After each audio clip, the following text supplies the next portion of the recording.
On a eu des préfets de police extraordinaires qui savaient, qui connaissaient bien leur métier. Et puis là, on a eu un dérapage. Bon, ce sont les chefs qui sont en cause, qui ont commencé à valider la violence. On a eu un préfet de police à Paris qui a dit à quelqu'un « nous ne sommes pas dans le même camp ». Ce sont des phrases qui marquent les esprits inutilement.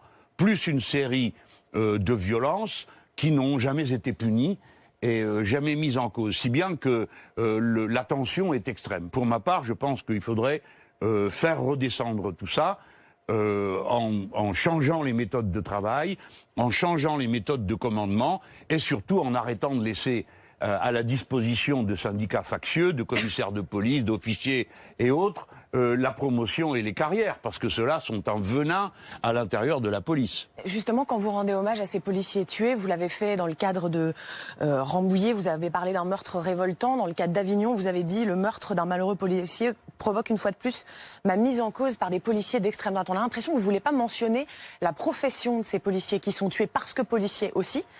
Est-ce que vous avez un problème avec la police en général? Non, votre question est tout à fait offensante. Et je vous demande, est-ce que vous avez un problème avec les couvreurs? Vous savez le métier de couvreur? Tous les ans, il en tombe une dizaine des toits qui meurent, vous n'en parlez jamais. Est-ce que c'est parce que vous détestez les couvreurs? Vous parlez beaucoup des policiers, vous en parlez beaucoup. Mais moi, je vous parle des couvreurs. Il y a 565 morts par an. Donc souffrez, madame, qu'au milieu de votre agitation et de votre fébrilité, il y ait des gens de sang-froid. C'est mon cas. Je sais que le métier de policier expose à un contact avec les délinquants qui sont des violents parfois et des meurtriers, comme ce fut le cas. J'ai dit que j'étais révolté par ce meurtre. Que voulez-vous de plus?